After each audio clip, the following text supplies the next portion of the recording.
दोस्तों आप सभी को हमारे YouTube चैनल अभिनव क्लासेस में मोस्ट वेलकम है। दोस्तों इस वीडियो में देखेंगे बिहार दरोगा प्रैक्टिस सेट नंबर जो है ये आपका 214 नंबर का प्रैक्टिस सेट है।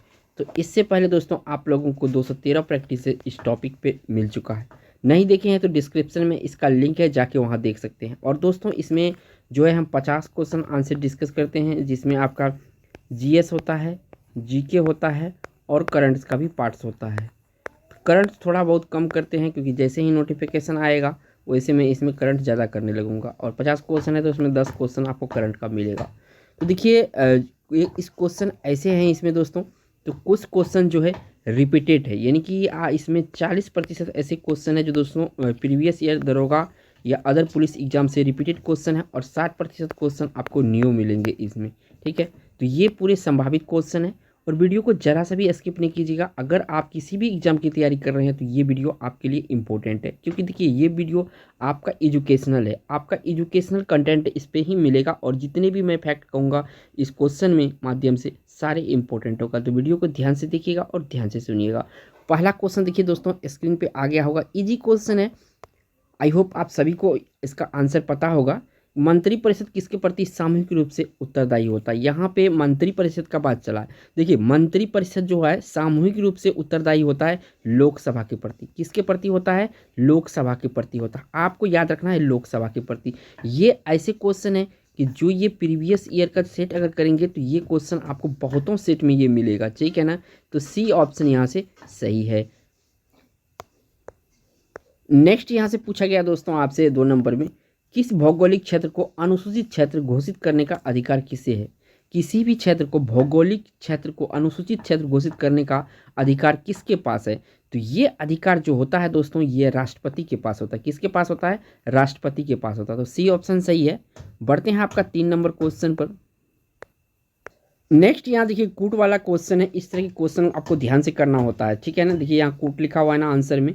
इस तरह के मैं आपको हर वीडियो में 3 से 4 क्वेश्चन जो है कूट वाले करवाते हैं, क्योंकि इस टाइप के क्वेश्चन भी एग्जाम में आपका बनता है। कहता है कि निम्नलिखित में से कौन भारत के उपराष्ट्रपति के निर्वाचन में भाग लेता है? तो देखिए अगर इस ऑप्शन को पढ़ेंगे तो राज्यसभा के सदस्य लेते हैं और लोकसभा के सदस्य लेते हैं, ये दोनों लेते हैं। तो यहाँ पे 1 और 2 हो जाएगा। राइट आंसर क्या हो जाएगा? ए ऑप्शन सही हो जाएगा, 1 और 2 दोनों। ठीक है, बढ़ते हैं आपका 4 नंबर क्वेश्चन पर।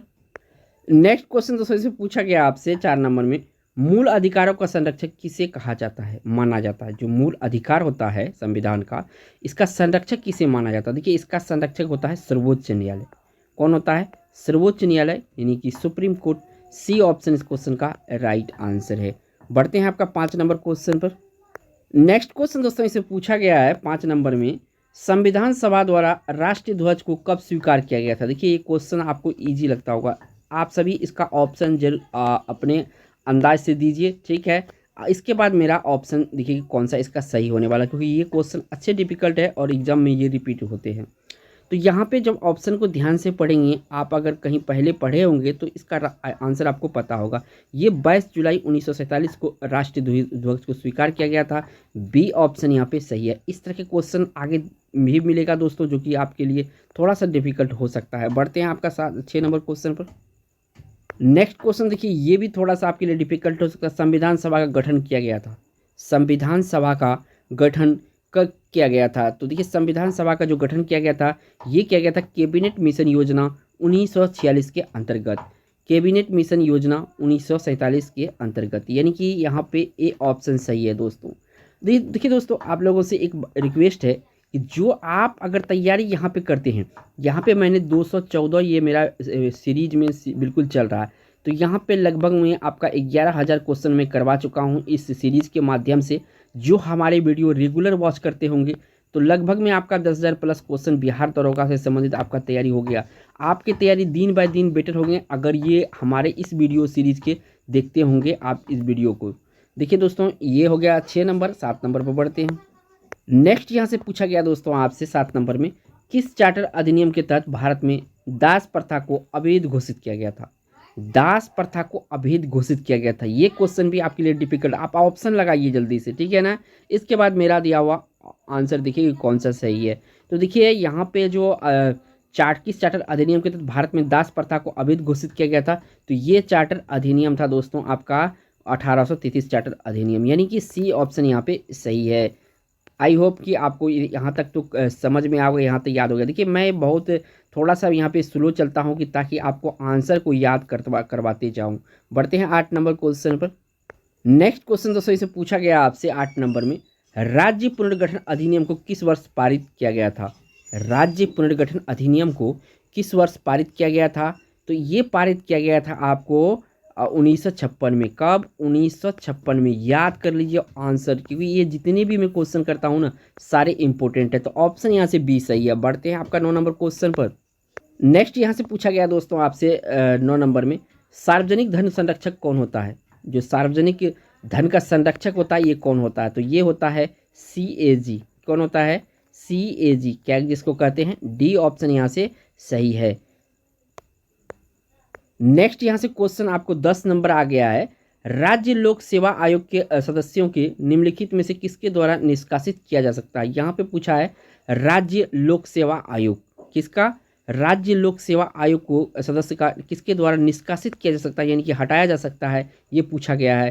तो दोस्तों ये अधिकार होता है राष्ट्रपति के पास। किसके पास? राष्ट्रपति के पास। आपको देखिए मैं ऐसे आपको बताते जा रहा हूँ, आपको आंसर याद हो गया होगा, ठीक है ना। अगर पूछे राज्य लोक सेवा आयोग के सदस्यों को निम्नलिखित किसके द्वारा निष्कासित किया जाता है, आपको आंसर याद रखना है राष्ट्रपति। बढ़ते हैं आपका नेक्स्ट क्वेश्चन।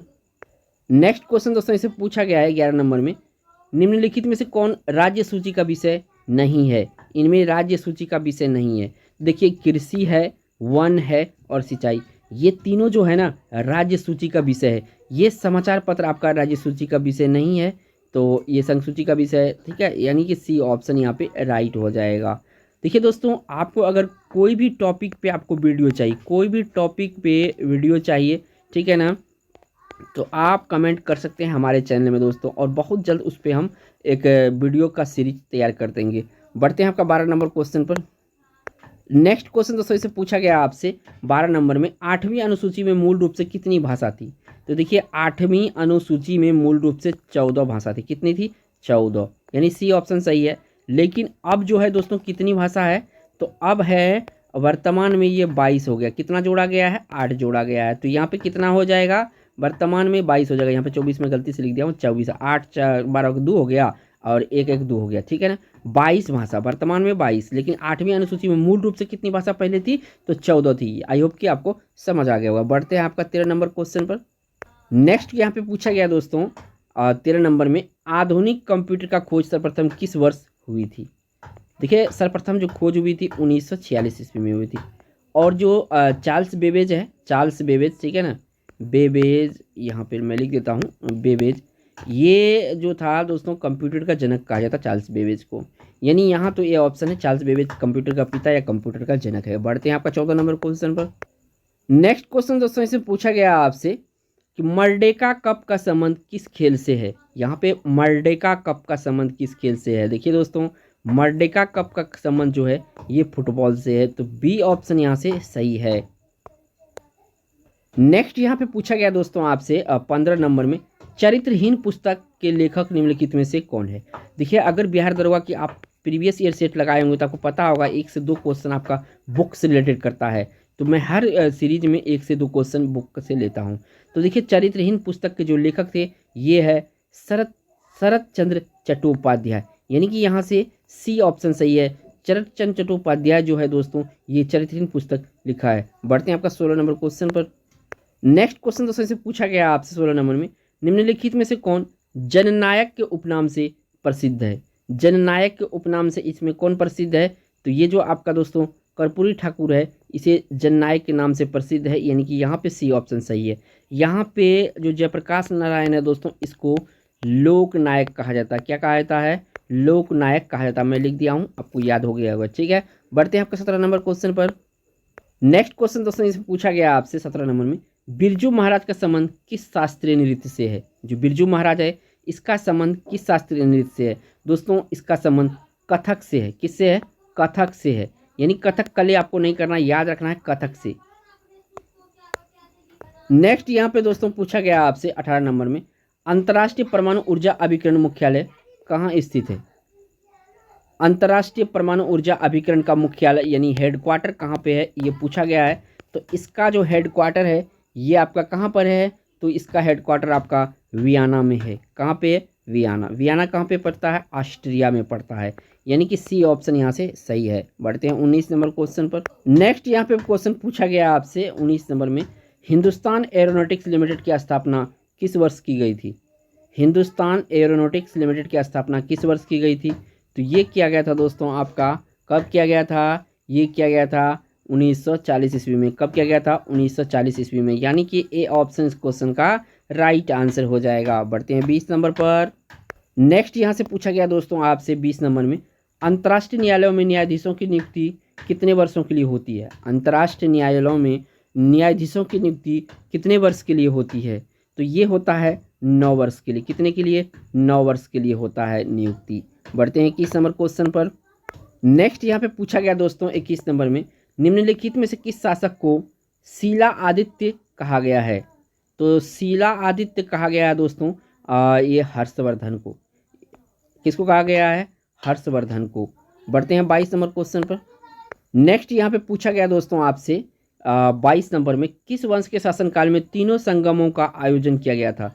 तीनों संगमों का आयोजन किसके शासनकाल में किया गया था, तो ये किया गया था दोस्तों पांड्य के शासनकाल में। किसके शासनकाल में, पांड्य के शासनकाल में। बी ऑप्शन सही है। बढ़ते हैं 23 पर। नेक्स्ट यहाँ से पूछा गया दोस्तों 23 नंबर में, किस वंश के शासक ने सर्वाधिक समय दिल्ली का सल्तनत पर शासन किया था। देखिए दिल्ली पर सबसे ज़्यादा शासन किया था, ये किया था दोस्तों, कौन किया था, तो ये गुलाम वंश किया था। कौन किया था, गुलाम वंश किया था। जो कुतुबुद्दीन ऐबक है, इल्तुतमिश है, रजिया सुल्तान है, ये सब गुलाम वंश के शासक था। और जो रजिया सुल्तान है ये शासिका थी, ठीक है ना। यहाँ से ऑप्शन ए सही है। नेक्स्ट यहाँ पे पूछा गया दोस्तों 24 नंबर में, खतौली का युद्ध कब हुआ था। तो खतौली का युद्ध जो हुआ था ये आपका 1518 ईस्वी में हुआ था। कब हुआ था, यहाँ पे मैं स्क्रीन पे लिख देता हूँ बड़े बड़े अक्षरों में, 1518 में हुआ था, ताकि आपको इमेज बन जाए आपके माइंड में, ठीक है ना। इसीलिए मैं जो आपका ईस्वी वाला होता है मैं आपको यहाँ पे लिख देता हूँ, ठीक है ना, ताकि आपको समझ हो जाए। खतौली का युद्ध 1518 में, याद हो गया होगा आई होप। नेक्स्ट यहाँ पे पूछा गया दोस्तों आपसे 25 नंबर में, किस शासक के शासनकाल में उपनिषदों का फारसी में अनुवाद किया गया था। उपनिषदों का फारसी में अनुवाद किया गया था, किसके शासनकाल में किया गया था, तो ये किया गया था दोस्तों शाहजहां के शासनकाल में। किसके शासनकाल में, शाहजहां के शासनकाल में किया गया था। यहाँ पे ध्यान दीजिए दोस्तों ऑप्शन पे, ठीक है ना। बढ़ते हैं आपका 26 नंबर क्वेश्चन पर। नेक्स्ट क्वेश्चन दोस्तों इसे पूछा गया है 26 नंबर में, बटलर कमेटी का उद्देश्य था। देखिए बटलर कमेटी के बारे में याद रखिएगा, ये कब आया था, तो 1927 ईस्वी में। कब आया था, 1927 ईस्वी में। यहाँ पे लेकिन पूछा है इसका उद्देश्य, तो इसका उद्देश्य था भारत सरकार एवं देशी राज्यों के मध्य संबंधों को सुधारना। ये बटलर कमेटी का मुख्य उद्देश्य था, यानी कि सी ऑप्शन सही है। नेक्स्ट यहाँ से पूछा गया है 27 नंबर में, डेक्कन एजुकेशन सोसाइटी की स्थापना किसने की थी। देखिए डेक्कन एजुकेशन सोसाइटी की स्थापना जो की गई थी किसके द्वारा, तो ये की गई थी बाल गंगाधर तिलक के द्वारा, ठीक है ना, बाल गंगाधर तिलक के द्वारा। देखिए बाल गंगाधर तिलक को आपको याद रखना है, ये बाल इसको शॉर्ट में कहा जाता है, पाल देखिए बिपिन चंद्र पाल, ठीक है ना, और लाल, हाँ लाल, यहाँ पे लाल बाल पाल। तो ये तीन चीज़ याद रखिएगा, लाल से लाला लाजपत राय, बाल से बाल गंगाधर तिलक और पाल से बिपिन चंद्र पाल। ये तीनों गरम दल के नेता थे, याद रखिएगा। यहाँ से आपको हिंट्स मिल जाएगा, क्वेश्चन आएगा आगे। नेक्स्ट यहाँ पे पूछा गया दोस्तों 28 में, निम्नलिखित नेताओं में से कौन स्वदेशी के समर्थक थे। यानी कि स्वदेशी के समर्थक इनमें से कौन थे, तो स्वदेशी के समर्थक इनमें से थे अरविंद घोष। कौन थे, अरविंद घोष जो है स्वदेशी के समर्थक थे। बी ऑप्शन सही है। नेक्स्ट क्वेश्चन दोस्तों से पूछा गया आपसे 29 नंबर में, वर्नाकुलर प्रेस एक्ट किस वर्ष किस गवर्नर जनरल के शासनकाल में पारित किया गया था। वर्नाकुलर प्रेस एक्ट को किस गवर्नर जनरल के शासनकाल में पारित किया गया था, तो ये वर्नाकुलर प्रेस एक्ट, तो ये किया गया था दोस्तों लॉर्ड लीटन के शासनकाल में। किसके शासनकाल में, लॉर्ड लीटन के शासनकाल में। अच्छा क्वेश्चन है 29 नंबर में। बढ़ते हैं आपका नेक्स्ट 30 नंबर क्वेश्चन पर। नेक्स्ट यहाँ पे पूछा गया दोस्तों 30 नंबर में, मुस्लिम लीग द्वारा प्रत्यक्ष कार्रवाई दिवस कब मनाया गया था। मुस्लिम लीग द्वारा प्रत्यक्ष कार्रवाई दिवस कब मनाया गया था, ये मनाया गया था दोस्तों 16 अगस्त 1946 को। 16 अगस्त, ठीक है ना, 1946 आपका माइंड में छप गया होगा दोस्तों ये डेट। यही एग्जाम में आपको सफलता दिलाएगा। बढ़ते हैं आपका नेक्स्ट क्वेश्चन 31 नंबर पर। नेक्स्ट यहाँ से पूछा गया दोस्तों आपसे 31 में, एक ही कब्र में 3 मानव कंकाल के स्थान से प्राप्त हुए थे। एक ही कब्र से 3 मानव कंकाल किस स्थान से प्राप्त हुए थे? ये जो हुआ था दमदमा से। कहाँ पे? दमदमा पे ये मिला था 3 नर कंकाल या मानव कंकाल। बढ़ते हैं 32 नंबर क्वेश्चन पर। नेक्स्ट क्वेश्चन दोस्तों इसमें पूछा गया आपसे 32 में, आयुष्मान भारत योजना में केंद्र तथा राज्यों का क्रमशः अनुपात होता है। तो देखिए ये होता है 60:40। क्या होता है? 60:40। से यहाँ से आपका बी ऑप्शन। देखिए अनुपात को कभी शॉर्ट कर दिया जा सकता है एग्जाम में, तो याद रखिएगा अनुपात को आपका काट लेना है। 0 से 0 कटा, यहाँ से 2 कटा, यहाँ से ये 2 से 1 कटा, कितना बार में? 3 बार में। तो ये आपको 3:2 भी दिया जा सकता है ऑप्शन में, आपको ऑप्शन के अकॉर्डिंग चलना है। बढ़ते हैं आपका नेक्स्ट 33 नंबर क्वेश्चन पर। नेक्स्ट यहाँ से पूछा गया दोस्तों आपका 33 में, निम्नलिखित में से कौन उत्पादन के 4 प्रमुख कारक है? उत्पादन के 4 प्रमुख कारक इनमें से कौन कौन सा है दोस्तों? उत्पादन के 4 प्रमुख कारक जो है ये आपका भूमि, इसके बाद श्रम, पूंजी, संगठन। तो ऑप्शन यहाँ से ए सही हो जाएगा, ठीक है ना, भूमि, श्रम, पूंजी, संगठन। बढ़ते हैं आपका नेक्स्ट क्वेश्चन। नेक्स्ट यहाँ से पूछा गया दोस्तों आपसे 34 नंबर में, घटिया वस्तु के लिए मांग गिरती है जब। देखिए कब होगा ऐसा कंडीशन? तो जब आय बढ़ता है तो लोग घटिया वस्तु क्यों खरीदेगा? तो यानी कि बी ऑप्शन सही है। अगर हमारे पास ही पैसा अगर ज़्यादा आने लगे दोस्तों तो हम घटिया वस्तु क्यों खरीदेंगे? बढ़िया वस्तु करेंगे, ब्रांडेड जो है कपड़ा वगैरह जो भी है, खाना पीना जो भी है, सारे ब्रांडेड यूज करेंगे दोस्तों। क्यों? रेस्टोरेंट से खाना मंगाएंगे, डोमिनोज पिज़्ज़ाज मंगाएंगे, ठीक है, जोमेटो से मंगाएंगे, क्यों छोटा मोटा रेस्टोरेंट से खाना मंगाएंगे। बढ़ते हैं आपका 35 नंबर क्वेश्चन पर। नेक्स्ट यहाँ से पूछा गया दोस्तों आपसे 35 में, निम्नलिखित में से किसने बाजार नियम का प्रतिपादन किया था? तो बाजार नियम का प्रतिपादन किया था JB से। कौन किया था? यहाँ पे JB और से, ठीक है ना, JB से। तो यानी कि डी ऑप्शन यहाँ से सही है। बढ़ते हैं आपका 36 नंबर क्वेश्चन पर। नेक्स्ट यहाँ से पूछा गया दोस्तों 36 में, भारत में गरीबी निर्धारण हेतु सी रंगराजन समिति का गठन कब किया गया था? भारत में गरीबी निर्धारण हेतु सी रंगराजन समिति का गठन कब किया गया था? ये आपसे पूछा गया है। तो ये गठन किया गया था दोस्तों 2012 में। कब किया गया था? 2012 में। बी ऑप्शन सही है। नेक्स्ट क्वेश्चन दोस्तों 37 नंबर में, रेड डाटा बुक का संबंध निम्नलिखित में किससे है? जो रेड डाटा बुक होता है इसका संबंध किससे है? विलुप्त संकट से ग्रस्त जंतु से ये रेड डाटा बुक कहा जाता है, यानी सी ऑप्शन इस क्वेश्चन का राइट आंसर है। नेक्स्ट यहाँ से पूछा गया दोस्तों आपसे 38 में, निम्नलिखित में से किसने ग्रीन हाउस गैसों की संकल्पना की थी? तो ग्रीन हाउस गैस की संकल्पना जो की थी ये क्या था? आपका जोसेफ फोरियर। कौन किया था? Joseph Fourier. मैं आपको दोस्तों ये जितने भी आंसर है रटवा दूंगा, याद करवा दूंगा, दिमाग में घुसा दूंगा दोस्तों, क्योंकि मैं इस तरह से आपको इतना स्लो और मीडियम में पढ़ाता हूं। नेक्स्ट क्वेश्चन दोस्तों इसे पूछा गया आपसे, निम्न विकल्पों में से किस देश में सर्वाधिक प्रतिशत वनाच्छादित क्षेत्र है? तो किस देश में? तो देखिए यहाँ पे सबसे अधिक अगर देखेंगे तो सबसे अधिक जो है सूरीनाम में है। कहाँ पे है? सूरीनाम में सबसे ज़्यादा है, यानी ए ऑप्शन इस क्वेश्चन का राइट आंसर हो जाएगा। बढ़ते हैं 40 नंबर क्वेश्चन पर। नेक्स्ट क्वेश्चन दोस्तों इसे पूछा गया आपसे 41 नंबर में, कितने भारतीय राज्य भूटान देश के साथ सीमा साझा करते हैं? तो देखिए भूटान देश के साथ टोटल 4 राज्य जो है भारत का सीमा साझा करते हैं, तो यानी ऑप्शन यहाँ पे बी सही हो जाएगा। नेक्स्ट क्वेश्चन दोस्तों इसे पूछा गया आपसे 42 में, युथांग घाटी किस राज्य में स्थित है? तो युथांग घाटी जो है आपका कहाँ पे है? तो ये आपका सिक्किम में है। कहाँ पे है? सिक्किम में है युथांग घाटी। बढ़ते हैं 43 नंबर पर। नेक्स्ट यहाँ से पूछा गया दोस्तों 43 में, कौन सा जलडमरू मध्य ऑस्ट्रेलिया और तस्मानिया को अलग करता है? ऑस्ट्रेलिया और तस्मानिया को अलग करता है, स्टेट इसको इंग्लिश में कहते हैं जलडमरू मध्य को। तो इसका नाम है बॉस। क्या नाम है? बॉस। नेक्स्ट यहाँ से पूछा गया है 44 है, गेहूं की खेती के लिए क्या आवश्यक है? तो गेहूं की खेती के लिए यहाँ पे तापमान बारे पूछा है। तो गेहूं की खेती के लिए जो है संयत तापमान, संयत वर्षा जो है इसके लिए आवश्यक है। बी ऑप्शन यहाँ से सही है। नेक्स्ट क्वेश्चन दोस्तों इसमें पूछा गया आपसे 45 में, प्रायद्वीपीय भारत की कौन सी नदी अरब सागर में नहीं गिरती है? तो देखिए जो अरब सागर में इनमें से नहीं गिरती है ये कौन सी नदी है? तो ये नदी जो है दोस्तों कावेरी नदी। ये कहाँ पे गिरती है? बंगाल की खाड़ी में गिरती है, यानी कि बे ऑफ बंगाल जो है दोस्तों बंगाल की खाड़ी में गिरती है। तो ऑप्शन यहाँ से ए सही हो जाएगा। और ये जितने भी है दोस्तों पेरियार, नर्मदा, ताप्ती कहाँ पे गिरती है? अरब सागर में गिरती है। बढ़ते हैं नेक्स्ट क्वेश्चन पर। नेक्स्ट क्वेश्चन दोस्तों इसे पूछा गया आपसे 46 में, भारत एवं पाकिस्तान के बीच सिंधु जल समझौता कब हुआ था? तो देखिए सिंधु जल समझौता कब हुआ था?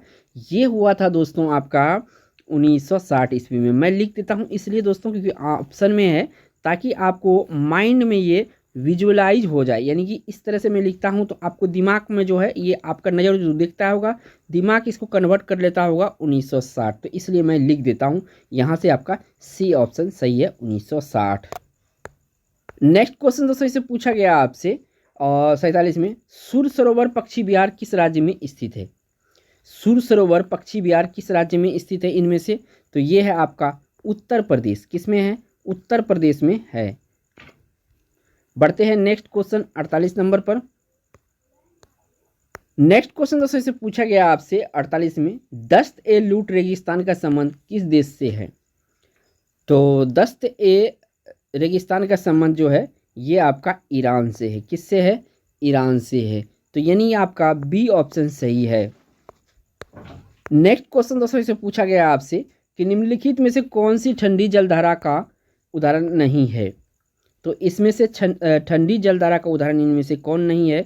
4 ऑप्शन जो देखिए इसमें लेब्राडोर ये आपका ठंडी है, कनारी ठंडी है, फॉकलैंड ठंडी है, जो क्यूरेशिया है ना ये आपका गर्म जलधारा, यानी कि डी ऑप्शन सही है। बढ़ते हैं इस वीडियो का लास्ट क्वेश्चन जो कि आपका 50 नंबर का क्वेश्चन लास्ट होता। आई होप आप सभी को पता होगा।